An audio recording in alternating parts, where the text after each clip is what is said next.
사랑하는 도마동 믿음의 가족 여러분, 지난밤도 평안하셨습니까? 한 주일의 일과가 시작되었습니다. 이번 한 주일도 주님과 동행함으로 감사와 행복이 넘치는 한 주일 되시기 바랍니다. 우리는 종종 이런 말을 합니다. 내가 또 왜 그랬을까? 같은 실수를 반복하고 다시는 넘어지지 않겠다고 다짐했음에도 또다시 같은 자리에서 주저앉아 버리는 그런 연약한 모습을 돌아볼 때가 있습니다. 역사만 반복되는 것이 아니라 우리 인생도 똑같은 실패를 반복할 때가 있다라고 하는 겁니다. 이스라엘 백성들도 그러했습니다. 그들은 약속의 땅 가나안에 들어갈 두 번째 기회를 얻었습니다. 여호수아는 이 중요한 사명을 신중하게 준비하며 먼저 2명의 정탐꾼을 보내어 그 땅의 상황을 살피게 합니다. 군사적 준비, 성의 방어 체계, 물은 또 어떻게 공급되고 있으며 백성들은 어떻게 살아가고 있는지 이 모든 것을 알아보게 하는 것입니다. 우리는 하나님이 약속하셨으니 아무 노력 없이 땅을 차지할 것이라고 쉽게 생각할 수 있습니다. 그러나 그렇지 않습니다. 하나님께서 도우시지만 인간의 책임은 결코 사라지지 않습니다. 이스라엘이 국경 앞에 섰던 첫 번째 도전은 불신으로 실패했지만 이번에는 달라야 했습니다. 이번 한 주간 우리는 여호수아서 속에서 하나님의 놀라운 은혜를 깊이 살펴보게 될 것입니다. 하나님은 생각지도 못한 가능성과 자격 없는 우리에게 베푸시는 은혜로 역사합니다. 이과 놀라운 은혜, 오늘은 첫째 날, 두 번째 기회라는 제목으로 말씀을 나누도록 하겠습니다. 여호수아 2장은 정탐꾼 이야기로 시작합니다.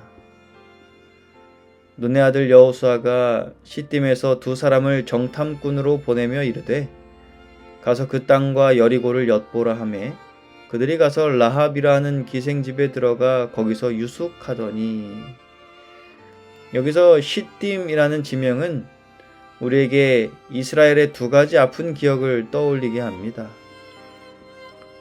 첫 번째는 민수기 13장의 정탐 사건입니다. 그때 이스라엘은 불신앙에 빠져 하나님이 주신 땅을 차지하지 못했습니다. 순종하지 않음으로 인해 광야에서 40년을 방황해야 했지요. 그리고 두 번째는 민수기 25장의 우상숭배 사건입니다. 발람의 꾀임으로 모압 여인들과 음행하고 이방신을 섬김으로 언약을 배반했던 치욕의 장소가 바로 시딤이었습니다. 그러니 이 시딤에서 정탐꾼 이야기가 다시 시작된다는 사실은 우리에게 긴장감을 준다라고 하는 거예요. 이번에도 실패할 것인가? 아니면 드디어 하나님의 약속이 성취될 것인가? 라는 질문도 생길 수 있다라고 하는 거죠. 그런데 이 이야기는 단지 이스라엘 민족만의 이야기는 아닙니다. 바로 우리 개인의 이야기이기도 하다라고 하는 거예요. 예를 들어 베드로의 삶을 살펴보면 그는 예수님을 따르겠다라고 맹세했지만 예수님께서 말씀하신 것처럼 3번 부인하고 무너졌습니다. 그러나 부활하신 주님께서는 그를 찾아오셔서 다시 사명을 맡기십니다. 요한의 아들 시몬아, 내가 이 사람들보다 나를 더 사랑하느냐 하시니 이르되 주님 그러하나이다. 내가 주님을 사랑하는 줄 주님께서 아시나이다. 이르시되 내 어린 양을 먹이라 하시고, 이렇게 3번을 물어보시죠. 이처럼 하나님은 베드로에게도 2번째 기회를 주셨습니다. 베드로에게 2번째 기회를 주신 그 하나님, 지금도 우리 곁에 계시는 동일하신 분이십니다. 실패한 우리를, 자격이 없는 우리를 2번째 기회, 이 2번째 기회만 아니겠습니까? 수많은 기회를 은혜로 베풀어 주시는 분이 하나님이시다라고 하는 거예요.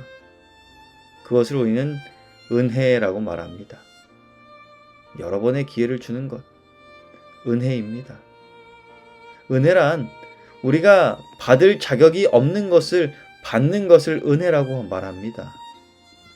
바울은 말합니다. 로마서 5장 2절 말씀에 또한 그로 말미암아 우리가 믿음으로 서 있는 이 은혜에 들어감을 얻었으며 하나님의 영광을 바라고 즐거워하느니라. 또 에베소서 2장 8절에도 너희는 그 은혜에 의하여 믿음으로 말미암아 구원을 받았다라고 그렇게 말하고 있어요. 또 디도서 2장 11절로 14절에 있는 말씀 이렇게 기록합니다. 모든 사람에게 구원을 주시는 하나님의 은혜가 나타나 우리를 양육하시되.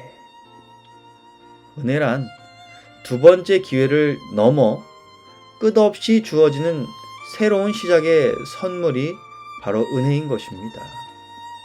여러분, 만약 하나님의 은혜가 아니었다면 지금 우리의 자리는 어디에 있었을까요? 우리는 또다시 실패하고 넘어졌을지 모릅니다. 그러나 하나님은 오늘도 우리에게 새로운 시작을 허락하시며 내 은혜가 너에게 족하다라고 말씀하십니다. 그러므로 오늘 이 말씀을 붙잡으며 이렇게 고백하면 좋겠습니다. 주님, 저의 반복된 실패에도 불구하고 은혜로 저를 붙드시는 주님을 찬양합니다.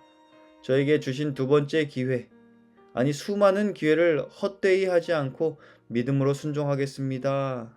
이러한 고백이 우리의 고백이 되고 앞날의 삶의 지침 중 하나로 삼고 살아가는 우리 성도님들의 삶이 되길 바라면서 말씀을 마치겠습니다. 함께 기도하겠습니다. 하나님의 은혜를 기억하고 감사함으로 살아가는 삶이 되도록 기도해 주시기 바랍니다. 또 대전도회가 얼마 남지 않았습니다. 우리 전도회를 위하여 기도해 주시고요. 우리 성도님들의 안전과 건강을 위하여 기도해 주시기 바랍니다. 함께 기도하겠습니다. 하늘에 계신 하나님 아버지, 우리와 늘 함께 하시는 하나님의 은혜에 감사드립니다. 언제나 은혜 안에 거하지만 그것에 감사하며 살지 못할 때가 많이 있습니다. 은혜가 은혜임을 기억하고 감사할 줄 아는 삶이 되게 하여 주시옵소서. 그렇게 살아갈 때 우리의 삶이 주 안에서 더욱 자라나는 믿음의 삶이 되게 하시고 다른 이들에게도 받은 바 은혜를 전하며 살아가게 되는 그리스도인의 삶이 되게 하여 주시옵소서. 교회가 대전도회를 앞두고 있습니다. 지난날의 삶 가운데 우리의 삶 속에서 만난 많은 사람들, 그들에게 사랑의 모습으로 베풀고 나누고 또 위하여 기도했던 그 많은 사람들이 있습니다. 그들을 초대하여 주의 말씀을 전하고자 하오니 하나님, 우리가 만났던 사람들의 마음 가운데 임하여 주옵시고 그들이 발걸음을 주의 성전으로 옮겨 말씀을 듣고 주를 알아가고 섬기기로 결심하는 놀라운 일이 있게 하여 주시옵소서. 그 일을 위하여 준비하는 모든 성도들에게 넉넉한 마음 주시고 지치지 않게 하시고 지혜 주시며 용기로 함께 하여 주시옵기만을 간절히 기도드립니다.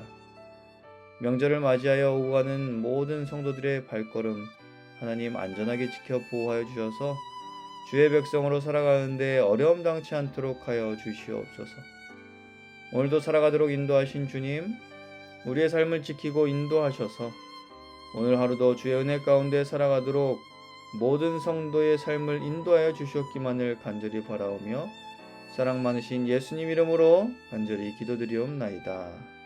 아멘.